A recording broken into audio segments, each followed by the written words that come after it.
성도 여러분 안녕하십니까? 한 주간 잘 지내셨죠? 지난 안식일 안교 활동반에서 선한 목자 되신 하나님을 더욱 사랑하고 신뢰하게 되셨으리라 믿습니다. 본 방송은 안교 교과 맥잡기를 목적으로 구성되었습니다. 매일 제시되는 성경 말씀 본문을 교과책의 도움을 얻어서 개인적으로 깊이 묵상하시고 안교반으로 함께 모일 때에는 각자 깨닫고 적용하게 된 것을 서로에게 꼭 들려주시기 바랍니다. 안교반은 누구도 홀로 두지 마시고 서로에게 귀 기울여 주세요. 때로는 공감해주는 침묵이 필요한 때도 있을 것입니다. 우리의 대화가 고난 극복 영웅담이 아니라 하나님의 은혜와 통치하심을 고백하는 간증이면 좋겠습니다. 전체 교과의 구성을 다시 살펴보겠습니다. 교과의 저자는 왜 1과에서 시편 23편 목자 되신 예수 그리스도를 가장 먼저 소개하고 있을까요? 가만히 생각해 보면 나 자신과 하나님 사이에 분명한 신뢰 관계가 확인되지 않는다면 우리의 고난은 그저 운이 없어서 당하는 고생과 고통일 뿐이지 않을까요? 고난, 고통이라는 주제를 다루다 보면 종종 등장하는 것이 소위 신정론입니다. 근데 영문교과 총론에서 이렇게 적고 있습니다. 이번 교과는 신정론이 아닙니다라고요. 신정론이란 신의 정당함을 주장하는 이론입니다. 쉽게 말해서 신이 전능하고 선하다면, 그분이 능력 있고 성품이 그러하다면 어째서 이 세상에 고통이 존재하는가에 대한 다양한 답변들을 다루는 것입니다. 이것은 물론 중요한 논의들이지요. 시중에도 관련된 주제를 다루는 좋은 책들이 있습니다. 하지만 이번 교과의 초점은 조금 다르다는 점을 염두에 두시면 좋겠습니다. 우리는 참 하나님에 대한 믿음을 기초로 성경이 가르치는 그리스도인의 고난을 살피고 있습니다. 그러므로 하나님은 사랑이라는 사도 요한의 고백이 지금 우리의 믿음이어야 하겠습니다.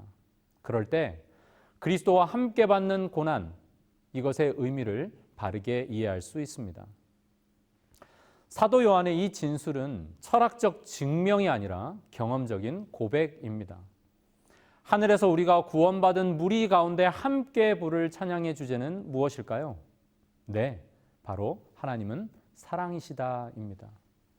그 경험의 노래는 지금 이 땅에서 작사되고 있습니다. 하늘 찬양대에서 그 노래를 함께 부르게 되기를 간절히 소망합니다. 로마서 8장 28절 말씀을 다시 한번 함께 읽어보겠습니다. 시작. 하나님을 사랑하는 자, 곧 그의 뜻대로 부르심을 입은 자들에게는 모든 것이 합력하여 선을 이루느니라. 아멘. 재림교회 주석은 이 구절과 관련해서 다음과 같이 설명합니다.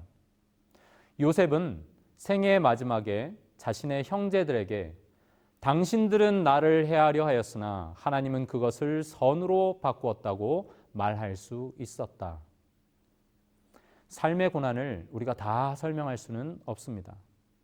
하지만 하나님을 신뢰할 수는 있습니다. 이번 주는 제2과 닥쳐오는 시련입니다. 연구 범위는 5개의 성경 본문인데요. 매일 한 개씩 묵상해 보시기 바랍니다. 기억절은 베드로전서 4장 12절 13절입니다. 함께 읽겠습니다. 시작. 사랑하는 자들아, 너희를 연단하려고 오는 불시험을 이상한 일 당하는 것 같이 이상히 여기지 말고 오히려 너희가 그리스도의 고난에 참여하는 것으로 즐거워하라. 이는 그의 영광을 나타내실 때에 너희로 즐거워하고 기뻐하게 하려 함이라. 아멘. 제가 정리한 핵심 질문은요. 삶 속에서 경험하는 어려움들의 원인은 무엇일까입니다. 핵심 단어로는 연단하는 불시험, 그리스도의 고난에 참여함, 기쁨 등으로 정리해 보았습니다. 여러분도 각자 한번 생각해 보시고 정리해 보시기 바랍니다. 그리고 매 교과 첫 페이지에 포함된 이런 사파들도 이 교과 전체 내용을 생각하면서 한번 묵상해 보시기 바랍니다. 이 그림이 본과의 내용들을 어떻게 반영하고 있는지 서로 대화해 보시면 아주 의미 있는 시간이 될 것입니다. 이번 과의 주요 본문은 베드로의 편지입니다. 그의 생애를 잠시 생각해 보겠습니다. 바로크 시대 독일 태생의 벨기에 화가였던 루벤스는 로마 가톨릭 교회 신앙을 가지고 베드로의 모습을 그렸습니다. 하늘과 땅의 열쇠를 양손에 쥐고 위를 올려다보는 베드로의 모습입니다. 그 비슷한 시기에 바로크 시대 네덜란드 화가이자 빛의 화가라고도 불리는 렘브란트의 회개하는 베드로라는 제목의 그림입니다. 루벤스의 그림과는 달리 그의 손에 두 개의 열쇠는 들려있지 않습니다. 그저 기도를 드리는 듯 두 손을 마주 잡은 채 시선은 아래를 향하고 있습니다. 몸에 비해 크게 그려진 이 두 손은 회개의 크기를 보여주는 것이라고 합니다. 그의 얼굴은 지금 무엇을 말하고 있습니까? 사실 모든 종류의 시련들이 베드로의 일생에 큰 파도처럼 지속적으로 엄습해 왔습니다. 그는 가족을 위해 밤새 갈릴리 호수의 그 거품이는 파도와 싸웠습니다. 그가 주님을 배반했을 때 그 쓰라린 후회의 파도와 싸웠습니다. 복음을 전하다가 감옥에 갇혔을 때에는 앞날을 알 수 없는 그 불확실성의 파도와 싸웠습니다. 초기 교회를 세우기 위해 일할 때에 좌절의 파도와 싸우곤 했습니다. 그의 인생은 한마디로 고난의 학교의 학생과도 같았습니다. 넘어지기도 했지만 그렇게 베드로는 믿음으로 성장할 수 있었습니다. 그는 고난과 시련이 어떤 것인지 너무도 잘 아는 그런 사람이었던 것이죠. 우리가 이 한 주간 그런 베드로의 권면을 묵상하는 것은 매우 유익한 일이 될 것입니다. 이번 주 교과는 두 가지 주제를 강조합니다. 첫째는 고통이란 이 타락한 세상에서 현실의 문제이고 그리스도인으로서 우리는 그 고통을 다루는 법과 고통으로부터 교훈을 얻는 법을 배워야 한다는 것이죠. 둘째로 우리 각자는 개인 영성을 지키는 청지기들로서 다양한 유형의 시련과 고통을 분별하는 법을 배워야 한다는 것입니다. 그래야 삶 속에서 만나는 위기에 대처할 수 있고 중요한 교훈을 깨닫는 법을 이해할 수 있기 때문입니다. 베드로가 우리에게 그리스도의 고난에 참여하는 것을 즐거워하라라고 말한 것은 무슨 뜻일까요? 여기 그림에서 혹시 도가니 앞에 이 사람은 베드로가 아닐까요? 그는 지금 무엇을 하고 있을까요? 이제 메일의 제목들을 살펴보겠습니다. 핵심 질문, 우리 삶 속에서 경험하는 고난과 시련의 원인은 무엇일까에 대한 답이 한눈에 잘 정리되어 있습니다. 첫째 날 베드로는 우리 삶의 시련이 닥쳐도 놀라지 마세요 라고 말합니다. 이러한 시련이 이상하거나 예상 못한 일이 아니라는 점을 말해줍니다. 이어서 둘째 날부터는 시련의 원인들을 하나씩 다루는데요. 대표적으로 네 가지를 언급합니다. 첫째는 사탄이 주는 시련입니다. 둘째는요, 죄로 인한 시련입니다. 셋째는 우리를 정결케 하는 시련이고 마지막은 우리의 성숙을 위한 시련입니다. 먼저 첫째 날입니다. 베드로는 사랑하는 자들아, 너희를 연단하려고 오는 불시험을 이상한 일 당하는 것 같이 이상히 여기지 말고 라고 말합니다. 여기에 이 불시험이라는 말은요, 헬라어로 피로시스인데 연소, 불태움 등을 뜻하는 말입니다. 용광로에서 불순물을 제거하는 재련의 과정을 의미합니다. 이상한 일이라는 말은 헬라어로 크세노스인데 낯선 일로도 번역될 수 있습니다. 낯선 것은 익숙하지 않은 것이고 그래서 잘 모르는 것입니다. 그러므로 두려운 마음이 들면 이것은 나쁜 것으로 인식하는 것이 일반적입니다. 그런데 헬라인들에게는 낯선 사람 혹은 외국인은 그들 공동체에 소속되지 않은 사람인데 이 낯선 사람 혹은 거지까지도 신호로부터 온 기별자로 인식했기 때문에 거기에도 뭔가 의미가 있다고 여겼기 때문에 그들은 오히려 존경심을 가지고 그들을 대했다고 합니다. 그리고 그들에게 필요한 도움을 베풀고 환대를 했다고 하는 것이죠. 겉으로 보기에 좋은 것은 모두 하나님께로부터 온 것일까요? 일반적으로 나쁘게 여기는 것들은 모두 사탄에게 속한 것일까요?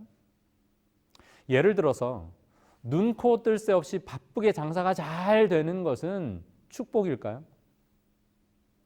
사무엘상 2장 7절은 여호와는 가난하게도 하시고 부하게도 하시며 낮추기도 하시고 높이기도 하시는도다 라고 기록합니다. 잠언 30장 8절 9절에는 아굴의 기도가 소개되고 있습니다. 곧 허탄과 거짓말을 내게서 멀리 하옵시며 나로 가난하게도 마옵시고 부하게도 마옵시고 꼭 필요한 양식으로 내게 먹이시옵소서. 혹 내가 배불러서 하나님을 모른다 여호와가 누구냐 할까 하오며 혹 내가 가난하여 도적질하고 내 하나님의 이름을 욕되게 할까 두려워함이니이다. 사탄도 우리가 부자가 되게 할 수 있습니다. 그런데 그가 그렇게 하는 목적은 무엇일까요? 우리가 하나님을 믿는 신앙에서 떠나게 할 수만 있다면 그는 뭐든 할 것입니다. 우리의 생애 가운데 아굴의 기도를 기억해야 하겠습니다. 이것은 내게 일어나는 일과 나 자신의 반응에 대한 것입니다. 그런데 우리로 잘 견디지 못하게 하는 것은 무엇입니까? 바로 나와 다른 사람을 비교할 때 발생하는 고민들입니다. 특히 의인이 당하는 고난과 악인이 누리는 번영을 비교하는 것이죠. 이런 욥의 고뇌가 욥기 21장 7절부터 9절에 기록되어 있습니다. 새번역 성경으로 읽습니다. 어찌하여 악한 자들이 잘 사느냐? 어찌하여 그들이 늙도록 오래 살면서 번영을 누리느냐? 어찌하여 악한 자들이 자식을 낳고 자손을 보며 그 자손이 성장하는 것까지 본다는 말이냐? 그들의 가정에는 아무런 재난도 없고 늘 평화가 깃들며 하나님마저도 채찍으로 치시지 않는다. 욥을 지켜보는 주변 사람들도 이런 고민에 빠졌던 것 같습니다. 여기 부조와 선지자 129쪽은 가나안 땅에 들어간 아브라함의 이야기를 기록합니다. 세겜에서 그리고 남쪽으로 이동할 때의 경험입니다. 하늘은 비를 내리지 않고 시냇물은 골짜기에서 흐르기를 그치고 들의 풀은 시들었다. 양떼들과 가축떼들은 목초를 얻지 못하였고 기근은 온 장막을 위협하였다. 그때 그 부조는 섭리의 인도를 의심하지 않았을까? 그는 갈대아 평야의 풍요를 사모하는 마음으로 돌아보지 않았을까? 그에게 고난의 고난이 연속될 때 아브라함이 어떻게 할 것인지를 모두 열심히 주시하고 있었다.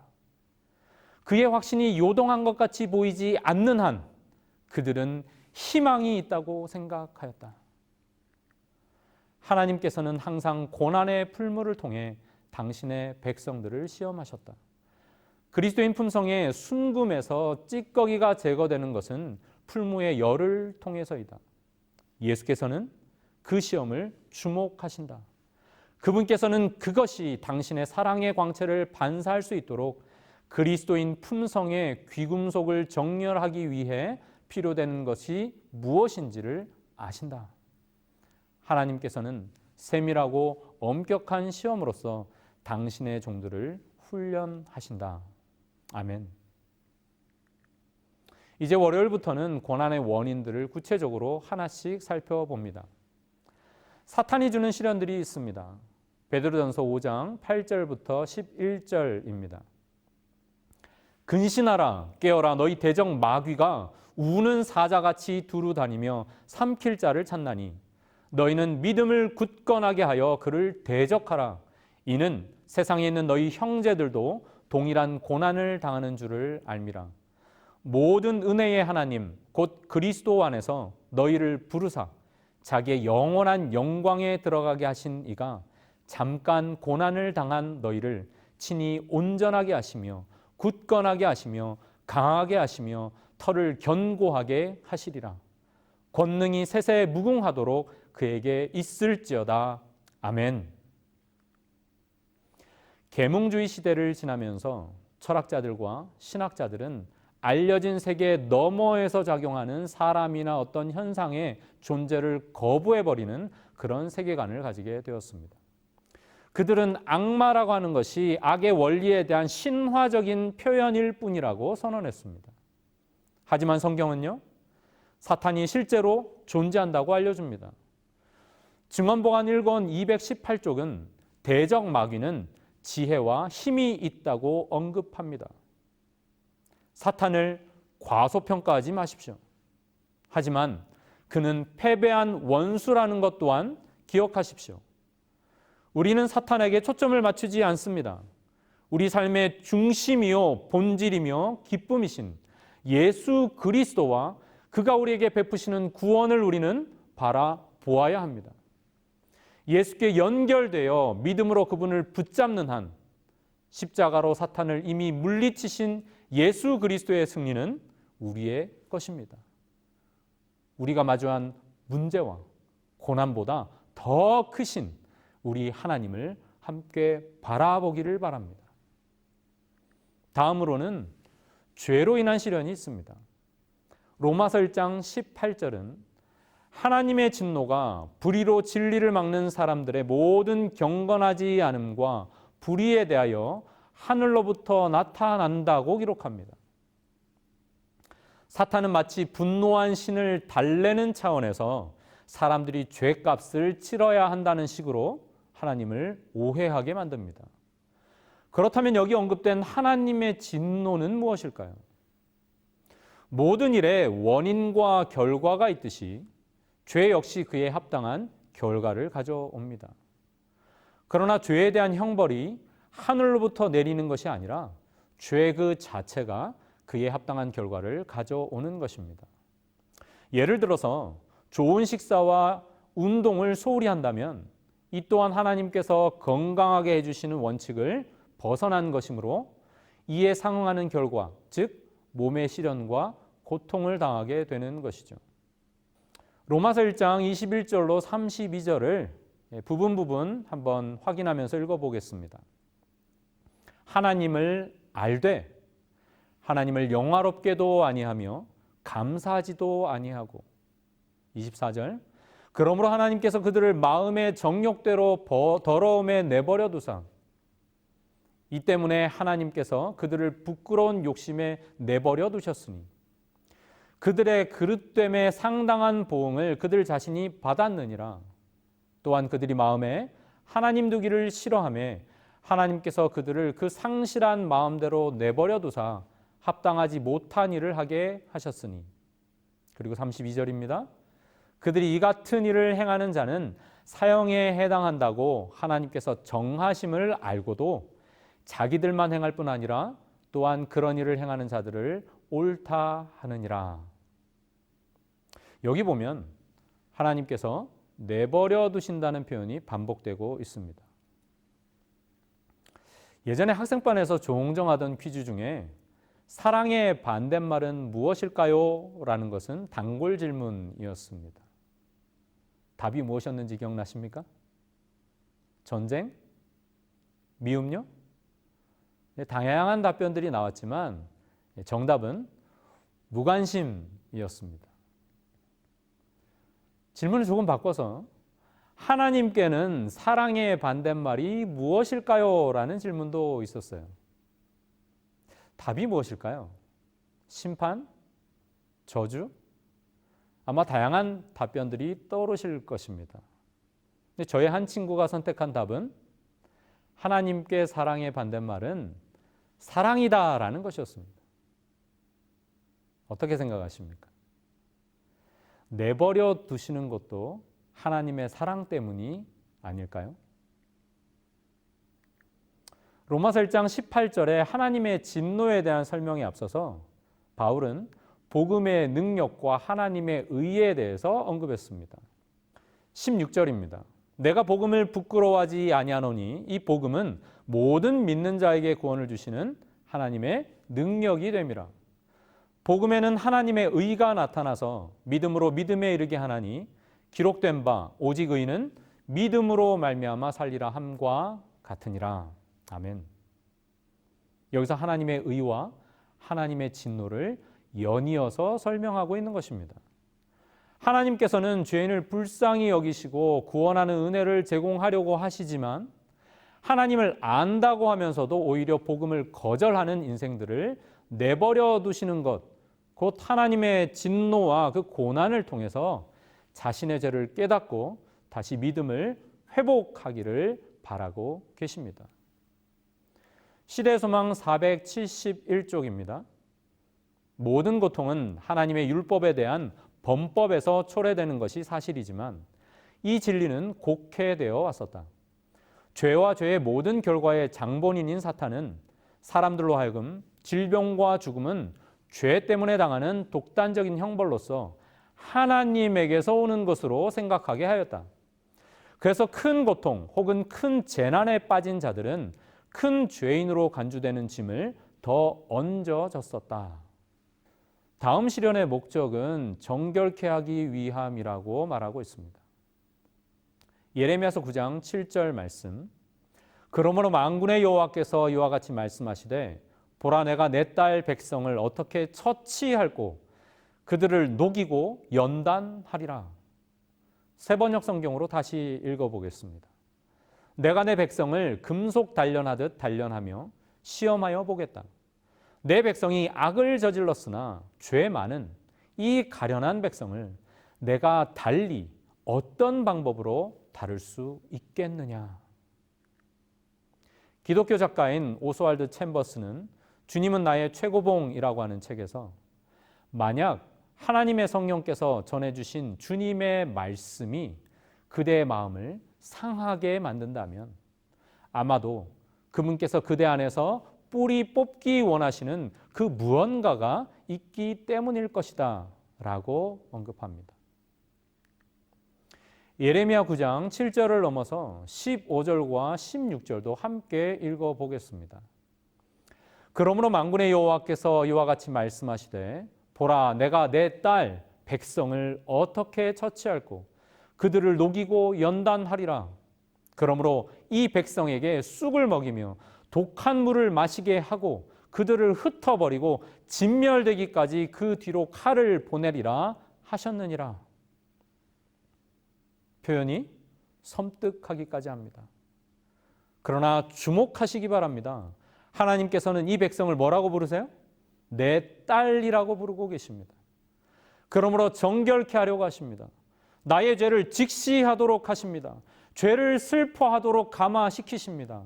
그래서 이전 것을 포기하고 새로운 삶을 살게 하십니다. 우리를 괴롭히려고 하시는 게 아닙니다. 연단하고 정결케 하려는 것입니다. 지금 혹 투쟁하고 있는 죄가 있으십니까? 너무 친숙해서 벗어나지 못하는 악한 습관들 때문에 괴로워하고 계신가요?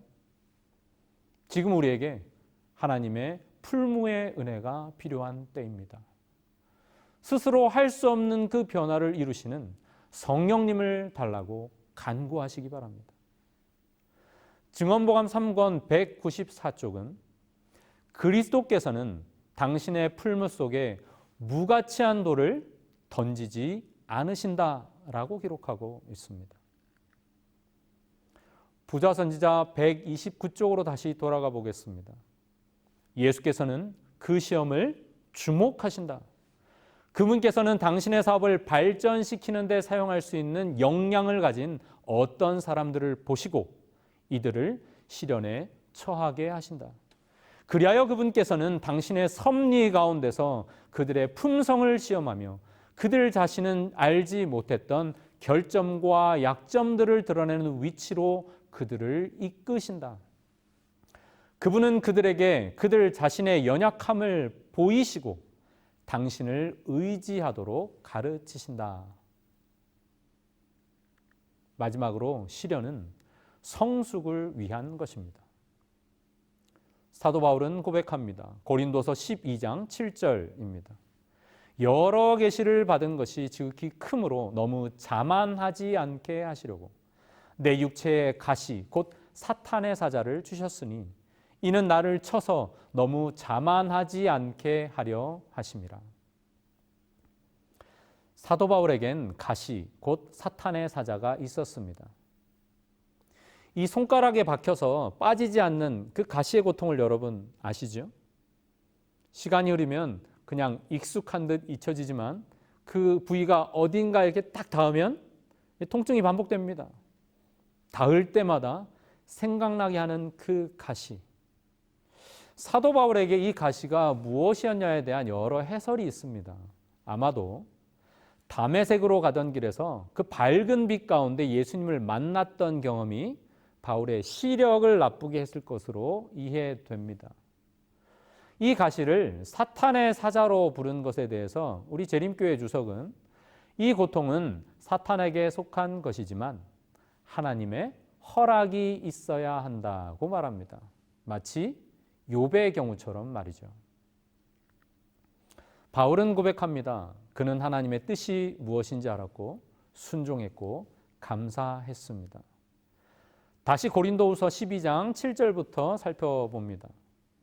여러 계시를 받은 것이 지극히 크므로 너무 자만하지 않게 하시려고 내 육체의 가시 곧 사탄의 사자를 주셨으니 이는 나를 쳐서 너무 자만하지 않게 하려 하심이라. 이것이 내게서 떠나기 위하여 내가 3번 주께 간구하였더니 내게 이르시기를 내 은혜가 내게 족하도다. 이는 내 능력이 약한 데서 온전하여짐이라 하신지라. 이러므로 도리어 크게 기뻐함으로 나의 여러 약한 것들에 대하여 자랑하리니 이는 그리스도의 능력으로 내게 머물게 하려 함이라. 그러므로 내가 그리스도를 위하여 약한 것들과 능욕과 궁핍과 핍박과 곤란을 기뻐하노니 이는 내가 약할 그때에 곧 강함이니라. 아멘. 기독교 작가 브루스 윌킨스는 예수님처럼 되기를 원한다면 그분께서 가지치기를 해 주시길 구하라고 말합니다. 길을 가다 보면 여름이 다가오기 전에 가로수들을 정비하는 현장들을 종종 봅니다. 어떤 때는요, 어휴, 저건 거의 다 잘라버리는 것 같은데 하고 걱정스러울 만큼 바닥에 이렇게 수북히 쌓여있는 가지들을 볼 때가 있어요. 하지만 걱정할 필요는 없겠죠. 건강하게 성장하도록 하기 위해서 꼭 필요한 과정이니까요. 교회증언 3권 67쪽입니다. 하늘에 합당한 자가 되도록 하려는 전정은 고통과 시련을 요구한다. 왜냐하면 우리의 뜻이 그리스도의 뜻에 복종하지 않기 때문이다. 우리는 불이 찢기를 소멸하여 정결케 되므로 하나님의 형상을 반사하게 될 때까지 이 풀무불을 통과하여야 한다. 마지막으로 금요일 더 깊은 연구를 위해 부분에는 치료봉사 471쪽의 인용구가 기록되어 있습니다. 하나님은요, 나보다 나를 더 잘 아시는 분이십니다. 그분의 섭리로서 우리를 각기 다른 위치, 환경에 두시고 지금껏 알지 못했던 우리의 결함들을 드러내시고 교정하시면서 그분의 사업에 적합하게 될 기회를 우리에게 주십니다. 고난의 불을 허락하셔서 우리를 정결케 하십니다. 우리에게 하나님의 섭리가 무엇인지 분별할 수 있는 지혜를 달라고 함께 기도하시기 바랍니다. 이제 나눔의 시간을 위해 준비된 질문들을 잘 활용하셔서 매일 공부한 내용들을 정리해 보시고 우리의 대화 중에 역사하시는 성령 하나님의 임재를 꼭 경험하시기 바랍니다. 함께 공부했던 내용들을 떠올려 보시면서 질문을 살펴볼까요? 첫 번째, 그대로 하여금 하나님 앞에 무릎 꿇게 했던 시련이 있었습니까? 그것을 통해서 무엇을 배우셨습니까? 둘째, 베드로가 고난에 대해 권면하면서 전하고자 하는 기별은 무엇입니까? 베드로전서 4장 본문을 떠올려 보시기 바랍니다. 셋째, 고난당하는 이들을 위한 하나님의 약속은 무엇입니까? 베드로전서 5장 10절 기억해 보시기 바랍니다. 네 번째로요. 바울은 사람이 죄에 빠지는 과정과 그 결과에 대해 어떻게 묘사하고 있습니까? 로마서 1장에 기록된 이 강력한 기별을 우리는 기억해야 하겠습니다.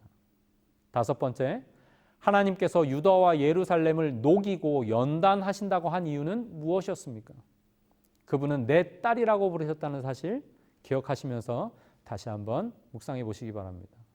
그리고 여섯 번째요. 고린도서 12장 7절부터 10절에서 바울은 자신에게 허락된 이 가시를 어떻게 대하고 있습니까?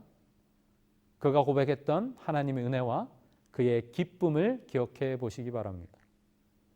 그리고 이런 질문들에 대한 답변들을 서로 다 나누셨다면 일곱 번째, 그대가 겪고 있는 삶의 시련들을 통해 하나님의 선하신 뜻을 발견하며 그것들을 잘 감당할 수 있게 달라고 기도해 보십시오.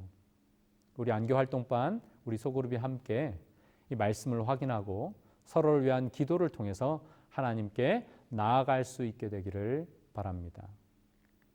이제 결론입니다. 삶에서 마주하는 모든 시련들이 전부 하나님께로부터 오는 것은 아닙니다. 사탄이 가져다 주는 시련도 있고 우리의 잘못된 선택으로 마주하는 시련들도 있습니다.